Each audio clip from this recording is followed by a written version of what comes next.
Bem, meus irmãos, graça e paz. Chegamos aí à parte final da nossa disciplina.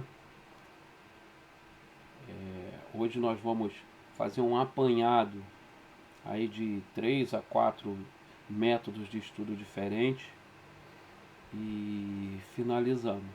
Nosso próximo encontro, que encerra o número de 10 encontros, será mais para rever alguma matéria que vocês tenham dificuldade, uma coisa ou outra, mas hoje a gente, salvo algum problema, a gente termina o conteúdo, né, o conteúdo da nossa disciplina. Só para lembrar, nós estudamos acerca de métodos até agora. Estudamos o método devocional e o método biográfico, que foi a semana passada. E uma das coisas que nós temos repetido é que todos os métodos eles partem do estudo indutivo, que é seguindo aqueles passos que nós temos repetido sempre, que é o do OICA, que é observação, interpretação, correlação e aplicação. Então nós já vimos esse método sendo aplicado no devocional, no biográfico, e hoje a gente vai dar uma olhada como algumas particularidades do método sintético, do analítico e do tópico ou temático. Seguindo, então, como já disse, estudamos o primeiro método devocional, o segundo biográfico. Agora nós vamos estudar o analítico, o sintético e o tópico. Lembrando que cada método de estudo bíblico ele é apenas um método de focagem escriturística. Só uma forma de abordar o texto bíblico, é só uma forma com que a gente vai se aproximar desse texto. Então, eu quero fazer um estudo biográfico, eu quero fazer um estudo analítico, não, eu quero fazer um estudo devocional. Então, é só um método, né, que nós devemos, de fato, sistematicamente, regularmente, diariamente, estudar as Escrituras. Estudar as Escrituras. Eu lembro, há uns 4 anos ou 5 anos atrás, eu assisti numa aula do pastor Wilson Porte, e foi o primeiro contato que eu tive com ele. Ele estava fazendo uma série de exposições da Carta aos Efésios, e ele exortando a igreja na necessidade de, de se empenhar, de se dedicar à leitura bíblica. Teve uma hora que ele falou um negócio que eu fiquei assustado. Ele falou: me perdoem, vocês não são meus irmãos. Eu falei: como assim? Vocês não são meus irmãos. Vocês não têm desejo de falar com Deus em oração. Vocês não têm desejo de ouvir Deus falando através da palavra dele. Então tem alguma coisa de errado. Vocês não podem ser meus irmãos. Porque o Filho de Deus ele tem que desejar falar com Deus em oração e ouvir de Deus na sua palavra. Se ele não tem prazer nisso, ele tem prazer em quê? O que está dando mais prazer a ele? O que está dando mais satisfação? Quando a gente estava estudando o devocional, um dos vídeos que a gente colocou, aquele que era uma mulher dando uma palestra, e um recortezinho do devocional, o que ela fala? Ela usa a figura do casal de namorados, né? Que marca, que tem aquele dia de encontro. Hoje é dia de ver a namorada, hoje é dia de ver o namorado. Esse é o horário de almoço com... Você tem o desejo de se encontrar com aquela pessoa que você ama, que você está apaixonado. Então você diz que ama a Deus, mas não gosta de ouvir Deus falar através da sua palavra. Você diz que ama a Deus, mas não gosta de falar com Deus em oração.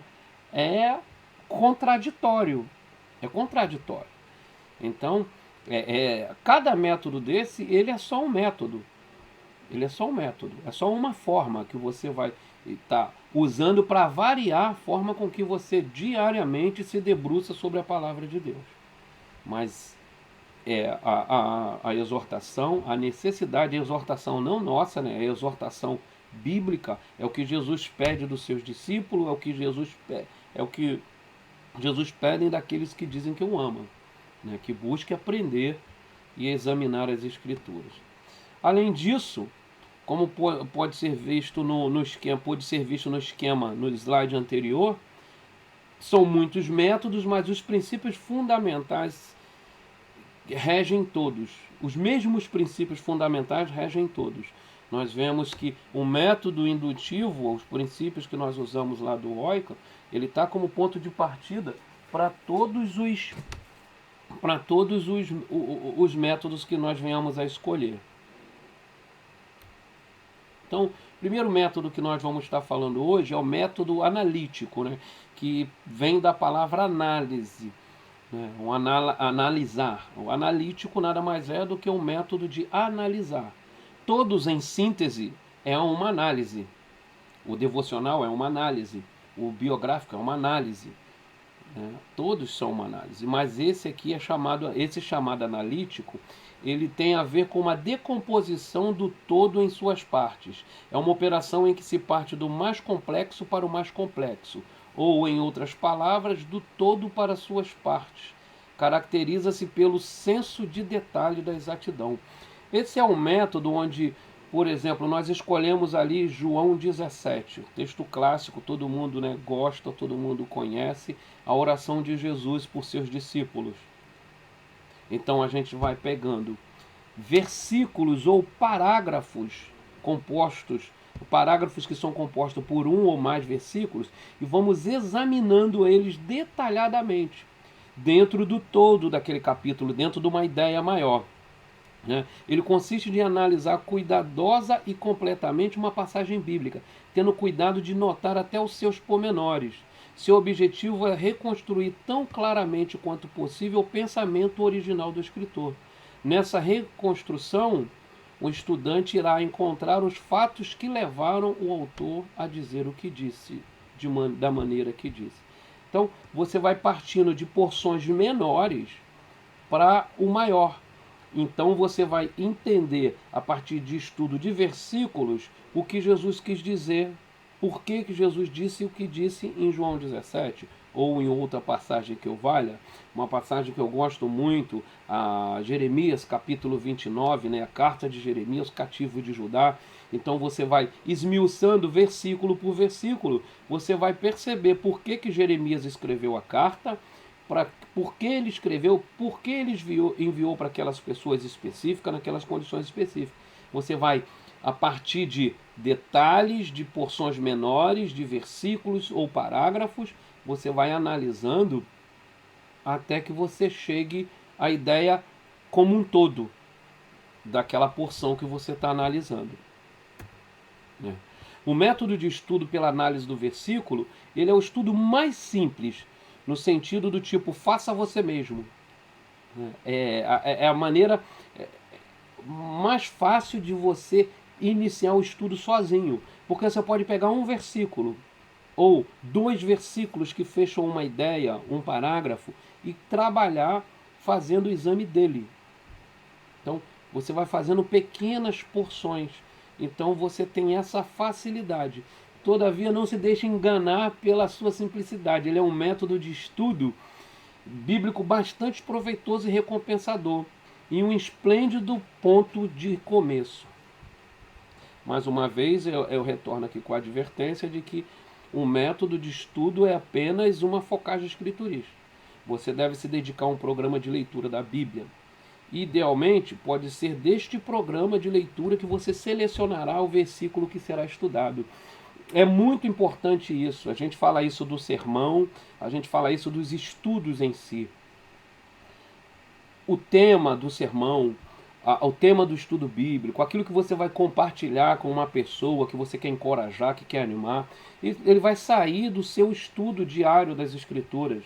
Não é aquele negócio da caixinha de promessas que você abre, hoje Deus falou comigo nisso. Isso é conversa fiada. Isso não existe. Por exemplo, como vocês estiveram lá na palestra do Nicodemos, você abre e está lá, uma ou outra ajudou e fazemos o ídolo. E aí, se você abrir nisso? Ou quando você vai e abre a Bíblia, está lá naquela passagem que Judas fala que foi, falando que Judas comprou um terreno, enforcou. Vai e faça o mesmo. Você vai fazer? Então, não existe isso. Isso é um mito, isso é usar a Bíblia como um livro místico e não como uma palavra de Deus escrita com propósito definido, com objetivo definido, com lições específicas para situações específicas.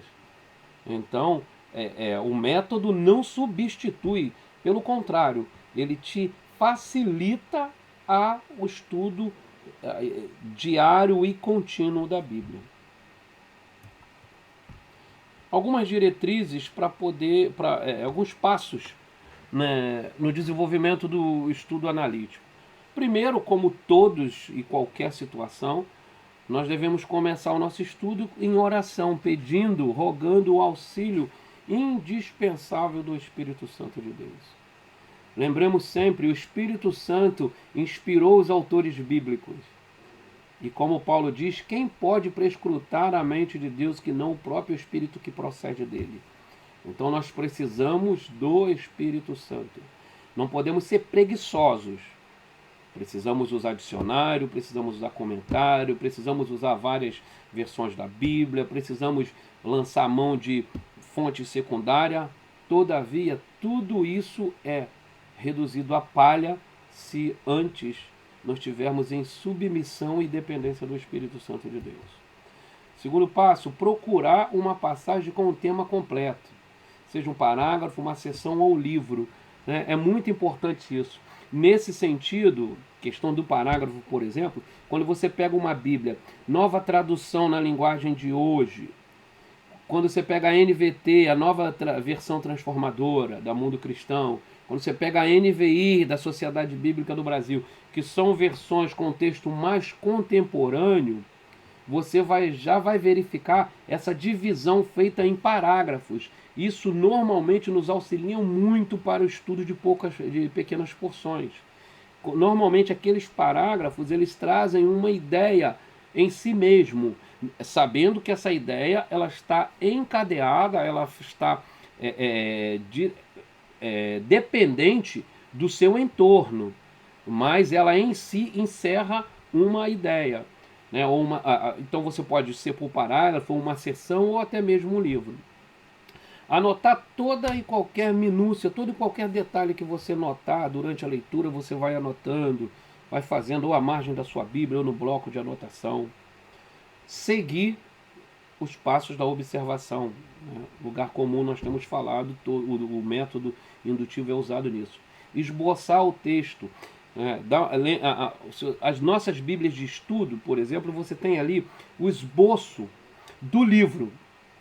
Quando você vai olhando mais de perto, com mais calma, você vai ver que tem esboço de parágrafos, esboço de capítulos. Então, por exemplo, você vai fazer um esboço daquele ali. Você está lendo João 17, o primeiro exemplo que nós usamos.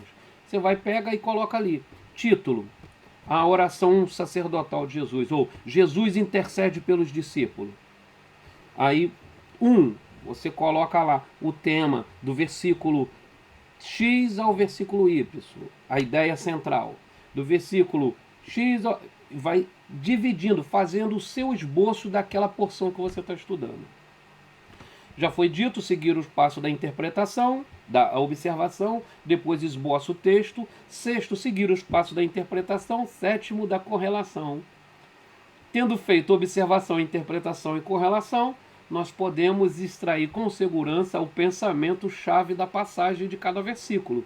Tendo feito isso, nós temos a possibilidade de aplicar com correção, com coerência, sendo fiel à palavra de Deus.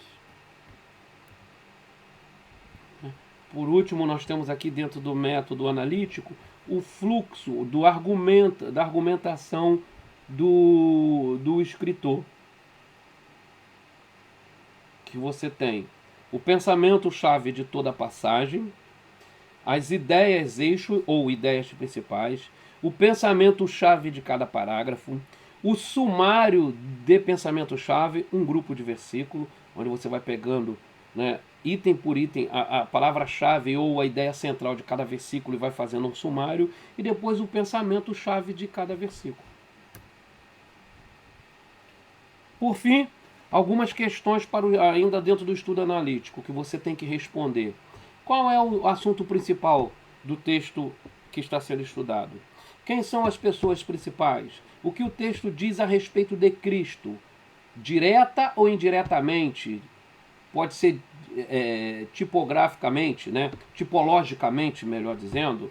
Qual é o versículo-chave? Qual é o versículo principal? Qual é a lição central do texto em apreço? Quais são as principais promessas? Se tem promessas, são promessas válidas hoje? Eram promessas específicas, promessas individuais, promessa para a nação? Qual é o erro apontado que eu devo evitar? Qual é o exemplo demonstrado que eu devo seguir?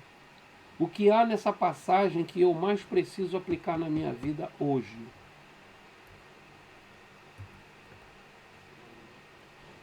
Esses são os passos, são algumas observações dentro do estudo analítico. Lembrando que todos esses modelos eles estão na nossa apostila, tá bom? Então complementa, estudando, lendo a apostila, tem muito mais detalhes a serem observados. Vamos ao próximo.